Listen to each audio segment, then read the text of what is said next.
Are Amazon DSP sales real or is it a big fucking scam? The answer is, it depends. People ask me all the time, my DSP sales look great, my ROAS is high, but my overall revenue isn't increasing. What's going on? Good thing, DSP Daddy's here to explain this to you. So if you've run DSP at some point and you saw good results, you're probably wondering, are these results inflated? Well, you're not alone. Here's the breakdown. First of all, if you're unfamiliar with Amazon DSP, you have come too far. This video is not for you. Go back to this link.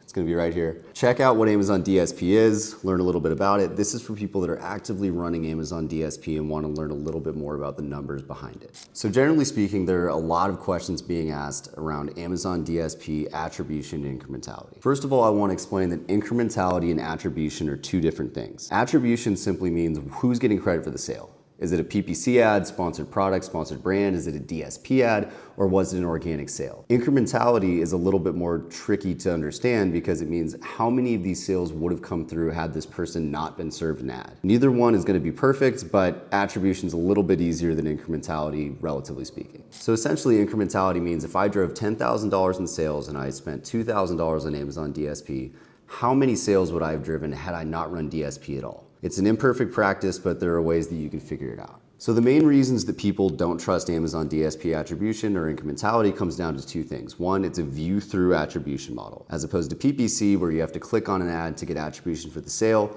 As long as you view a DSP ad, that ad will be credited for the sale. The other part is cannibalization of PPC and organic sales. Essentially that DSP is credited for a sale, but would somebody have already come to that page via PPC organic and bought it anyways, and did the DSP ad actually influence that person's sale? So honestly, we can never say with 100% certainty which sales are incremental and which ones aren't. In the same way that you run an Instagram or Facebook ad, how are you gonna say that because somebody saw your ad, went to your website and bought your product, that they wouldn't have Googled it and bought it anyways? You can't know for sure, but you can look at the data and set up your campaigns in a way that gives you some relative certainty. So when it comes to DSP attribution, here are 4 tips to help to make sure that your sales are as incremental as possible. Number 1, merchant token. Merchant token is simply an identifying code that comes with every Seller Central account. Because Amazon DSP lives outside of Seller Central, the worry is always that a PPC ad and a DSP ad might be attributed to the same sale and you'll be overestimating your total sales.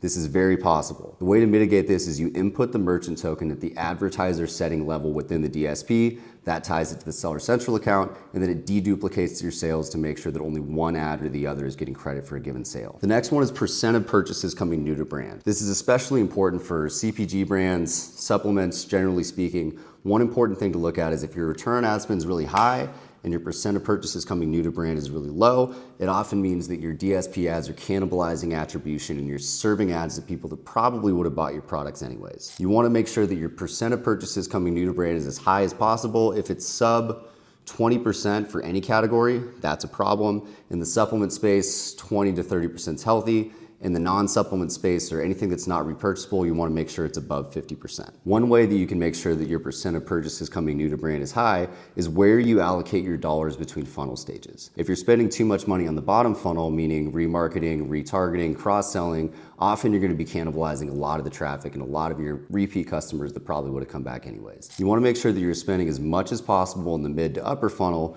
while keeping your return on ad spend at a relatively steady place. The last one is the simplest, yet it's also potentially the most complicated, and that's to zoom out. How are your sales impacted when you run DSP versus when you don't? I have a caveat with this just due to the fact that Amazon does not operate in a vacuum. So depending on your PPC budget, seasonality, going in and out of stock, pricing, there are a lot of things that can impact your overall revenue.